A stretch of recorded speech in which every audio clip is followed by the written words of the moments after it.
Hi everyone, welcome to EduTap and 10 minutes a day series video. Today we are going to cover part 3 of overview of credit management and trust me ये आपके लिए बहुत important video होने वाली है because जो इस video के अंदर हम प्रॉपर प्रोसीजर देखेंगे जो बैंक गो थ्रू करता है जब उसको किसी भी पार्टी को किसी भी बोरोवर को क्या करना होता है लोन देना होता है एंड ये चीज आपके आगे जो फर्दर चैप्टर है उसमें भी हेल्प करेगी क्योंकि यहाँ पर जो हम प्रॉपर प्रोसीजर देखेंगे स्टेप्स देखेंगे फिर आगे वही चलकर आपको प्रॉपर उनके पूरे चैप्टर्स के अंदर स्टडी करने की क्या वो प्रॉपर एक एक स्टेप को हम बहुत डिटेल में स्टडी करेंगे। So let us study. सबसे पहले हमारे पास आता है क्रेडिट क्लासिफिकेशन। अब ऑब्वियसली हमने देखा जैसे टाइप्स ऑफ बोरोवर्स होते हैं, बहुत सारे अलग अलग टाइप्स ऑफ बोरोवर को लोन चाहिए, उनका पर्पस अलग हो सकता है। So based on purpose bank भी क्या करेगा, अपने क्रेडिट को क्लासिफाई करेगा इनटू डिफरेंट डिफरेंट टर्म्स। सबसे पहले अगर हम टाइप्स ऑफ क्रेडिट की बात करते हैं, ऑब्वियसली एक आपने सुना होगा कि जब भी आप बैंक से कोई हेल्प लेने गए, फॉर एग्जांपल आपको लोन चाहिए, तो बैंक आपको क्या प्रोवाइड करेगा? बैंक या तो आपको कैश प्रोवाइड करेगा डायरेक्टली एट द काउंटर और इधर आपके अकाउंट में वो कैश आएगा।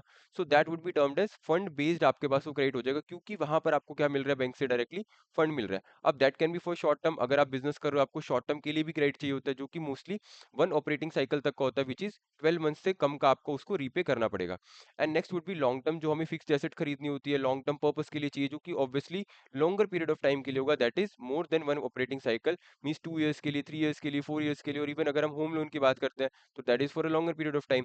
तो वो आपका क्या बन जाएगा, लॉन्ग टर्म बन जाएगा। But the main thing is जो यहाँ पर आपको फोकस करनी है दैट इज ये आपके फंड बेस्ड है, मतलब यहाँ पर आपको बैंक के थ्रू फंड मिलने वाला है, that would be your credit. But कुछ नॉन फंड भी हो सकते हैं, ऑब्वियसली हो सकते हैं, जहां पर बैंक आपको डायरेक्टली फंड तो नहीं दे रहा, बैंक आपको कैश प्रोवाइड नहीं करेगा, आपके अकाउंट को क्रेडिट नहीं करेगा, बट वो आपको क्या कर सकते हैं, कुछ गारंटीज दे सकते हैं जिसके बेसिस पे आपको क्या मिल जाएगा, क्रेडिट मिल जाएगा।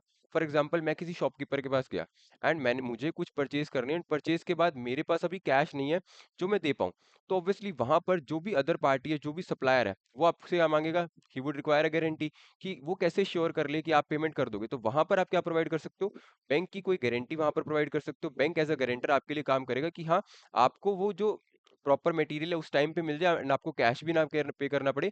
Next would be letter of credit. For example आज आपको एक्सपोर्ट एंड इंपोर्ट करना होता है जब, तो ऑब्वियसली अगर आप दो पार्टीज को कंसीडर करें, दो कंट्रीज को कंपेयर करें, तो इंडिया का फॉर एग्जांपल इंडिया से अगर किसी पर्सन को यूएस से कोई सामान मंगाना है तो क्या होगा, अब ऑब्वियसली वो पहले पेमेंट नहीं करना चाहेगा जो इंडिया का पर्सन, एंड यूएस का सप्लायर ये सोचेगा कि how can I send the goods earlier जब तक मेरे पास पेमेंट नहीं आई है। तो दोनों ही पार्टीज को क्या चाहिए, गारंटी चाहिए। तो यहाँ पर दोनों कंट्रीज के बैंक इन्वॉल्वमेंट में आएंगे एंड वो एक लेटर ऑफ क्रेडिट इशू करते हैं जिसके थ्रू क्या होता है, ये प्रॉपर डील होती है जहां पर बैंक आपके लिए एज अ गारंटर काम करता है दोनों साइड्स के केस में, कि हाँ गुड्स भी टाइम टू टाइम पहुंच जाएंगे एंड उसकी पेमेंट भी आ जाएगी। तो इसी तरह कुछ फॉरवर्ड कॉन्ट्रैक्ट्स होते हैं जहां पर बैंक जो है वो आपको डायरेक्टली फंड तो नहीं प्रोवाइड करता बट आपकी हेल्प करता है क्रेडिट लेने में, या फिर आपको उस टाइम पे पेमेंट ना करनी पड़े, that is your non fund based आपका क्रेडिट। अब क्रेडिट को अगर हम क्लासीफाई करें, ऑब्वियसली सबसे पहला पॉइंट जो हमारा आएगा दैट वुड बी पर्पस, क्योंकि एक बिजनेस अगर लोन लेगा तो that would B for working capital, means उसकी डे टू डे ऑपरेशंस को चलाने के लिए, उसके करंट एसेट्स को मेंटेन करने के लिए। नेक्स्ट हो सकता है आपके लॉन्ग टर्म के लिए, ऑब्वियसली आपका जो फिक्स्ड एसेट का है, ऑब्वियसली लॉन्ग जो हमारा फिक्स्ड एसेट है उनको हम लॉन्ग टर्म के लिए परचेज करते हैं, लॉन्ग टर्म के लिए हमें वो लोन चाहिए होता है ताकि हम 5 to 10 ईयर्स के अंदर उसको रीपे कर सके। नेक्स्ट और क्या हो सकता है, टाइप्स ऑफ कस्टमर्स। अब ऑब्वियसली हमने जैसे बोरोवर्स को देखा था, तो बैंक्स के अंदर बहुत सारे बोरोवर्स आते हैं, बहुत सारे टाइप्स ऑफ कस्टमर आते हैं, विच कैन बी कॉर्पोरेट हो सकता है, एमएसएमई हो सकता है, रिटेल हो सकता है, एग्रीकल्चर हो सकता है। तो इसके बेसिस पे भी बैंक क्या करता है, क्लासीफाई करता है कि हम किन किन पार्टीज को लोन दे रहे हैं। Next would B currency, obviously bank foreign currency के अंदर भी डील करता है। अगर आपको फॉर एग्जांपल कोई फॉरवर्ड कॉन्ट्रैक्ट करना है तो उसमें बैंक आपकी हेल्प कर सकता है। तो यहाँ पर क्लासिफिकेशन कैसे हो सकते हैं, रूपी क्रेडिट के अंदर और फॉरेन करेंसी क्रेडिट के अंदर। सो जस्ट आपको याद रखना है कि बैंक जो है वो क्रेडिट क्लासिफिकेशन करता है, that could be based on fund based और नॉन फंड बेस्ड, जहाँ पर अलग अलग टाइप्स के क्रेडिट आपको प्रोवाइड किए जाते हैं बेस्ड ऑन उसका पर्पस क्या है, उसके कस्टमर्स क्या है और उसकी करेंसी क्या है।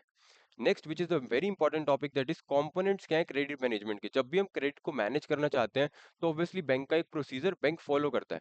First thing would be loan की पॉलिसी, कि बैंक किस किस कस्टमर को लोन प्रोवाइड करेगा, क्या उसका इंटरेस्ट ऑफ रेट होगा, क्या बैंक का प्रॉपर प्रोसीजर रहने वाला है, जैसे हमने लास्ट वीडियो में प्रिंसिपल्स देखे थे। तो हर एक बैंक अपनी कुछ गाइडलाइंस बना के चलता है, अपनी एक लोन पॉलिसी बना के चलता है कि किन किन कस्टमर्स को लोन देना है, किस टाइप ऑफ देना है, कितना उसका, फॉर एग्जाम्पल क्या क्या डिपॉजिट्स आ रहे हैं। तो हर एक चीज का जब आप डाटा मेंटेन रखते हो that would B from your loan policy. Next would B appraisal. अब ऑब्वियसली अगर आपके पास कोई कस्टमर आएगा तो सबसे पहला स्टेप हम क्या करते हैं, उसको रिव्यू करना, जहां पर अप्रेजल के अंदर आप अपने बोरोवर से बहुत सारे क्वेश्चंस पूछने वाले हो, उसको चेक करने वाले हो कि अल्टीमेटली वो क्या बिजनेस कर रहा है, उसके फाइनेंशियल स्टेटमेंट्स कैसे हैं, उसकी क्रेडिट वर्दीनेस कैसी है, मार्केट में उसकी रेपुटेशन कैसी है। जब आप उन चीजों को रिव्यू करते हो ये चेक करने के लिए कि क्या वो बोरोवर आपको लोन रीपे कर पाएगा या नहीं कर पाएगा, तो ऑब्वियसली हम वहां पर वो चीजें चेक कर रहे हैं। Next would be your delivery की अल्टीमेटली अगर आपकी सारी चीज़ें यहाँ पर रिव्यू कर लेते हो, पास हो जाते हो, ऑब्वियसली यहाँ पर क्या आ जाएगा, डॉक्यूमेंटेशन वर्क आ जाएगा, जहाँ पर अब आप मोड डिसाइड करोगे कि कैसे वो जो अमाउंट जो क्रेडिट आप बैंक पे करने वाला है, वो किस मोड के अंदर जाएगा, कैसे क्रेडिट होगा। Next would B obviously bank का काम कभी भी यहाँ पर खत्म नहीं होता। बैंक एक प्रॉपर प्रोसीजर के साथ चलता है। जैसे हमने बात करी थी, if a bank has 100 customers, तो obviously most of the customers यहाँ पर ऐसे होंगे जो अपनी इंटरेस्ट के अंदर डीले करेंगे, प्रिंसिपल पेमेंट्स के अंदर डीले करेंगे। तो डेफिनेटली बैंक का मेजर स्टेप ही लोन देने के बाद शुरू होता है, दैट इज उस लोन को क्या करना, कंट्रोल करना या फिर मॉनिटर करना, बिकॉज बैंक के लिए वो एक फाइनेंशियल एक्टिविटी है जहां पर वो लोगों को लोन प्रोवाइड कर रहा है। Bank is also profitable business, तो यहाँ पर कंट्रोल एंड मॉनिटरिंग होगी। Next would B credit risk management. अब ऑब्वियसली बहुत सारी पार्टीज को अगर बैंक ने लोन दिया है, तो वहां पर ऑब्वियसली रिस्क होगा ही होगा। हम उसको प्रॉपरली जीरो तो नहीं कर सकते, but would can minimize our risk, जहां पर हम प्रॉपर डॉक्यूमेंटेशन कर सकते हैं, टाइम टू टाइम विजिट कर सकते हैं क्लाइंट के पास, या फिर उसकी फाइनेंशियल स्टेटमेंट्स को देख सकते हैं। और इधर आपने सुना होगा कि मोस्टली केसेस के अंदर क्वार्टरली स्टेटमेंट भी क्या करनी होती है क्लाइंट्स को। फॉर एग्जांपल जिस भी पर्सन ने लोन लिया है, उनको अपने बिजनेस की क्वार्टरली स्टेटमेंट्स, इन्वेंट्री की, डेटर्स की, वो सेंड करनी होती है टू बैंक। तो इस तरह बैंक क्या कर सकता है, क्रेडिट रिस्क को मैनेज कर सकता है। Then we have rectification, restructuring and recovery, very interesting topic जो हम आगे के चैप्टर में स्टडी भी करेंगे।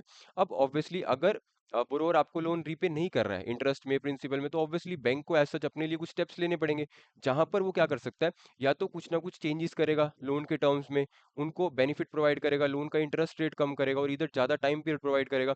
तो जो भी चेंजेस हम लोग उसमें कर रहे हैं, या फिर रिकवर करने के लिए जो भी हम लास्ट स्टेप्स लेंगे, अगर कोई ऑप्शन हमारे पास नहीं बचता, तो that would come under rectification, restructuring and recovery.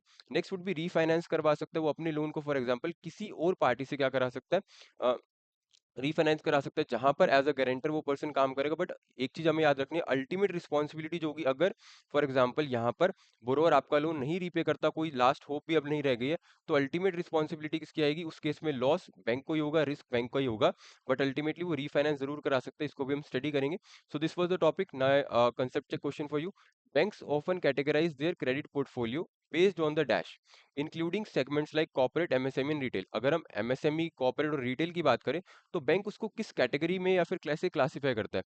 क्या ये एक लोन अमाउंट है, ये टाइप ऑफ कस्टमर के बेसिस पे क्लासीफाई होगा, इधर ऑन ज्योग्राफिकल लोकेशन और रिस्क असेसमेंट। तो आई होप ये आंसर आपको बहुत अच्छे से आता है। It's very simple question, so you can write down in the chat box. Thank you so much for watching the video.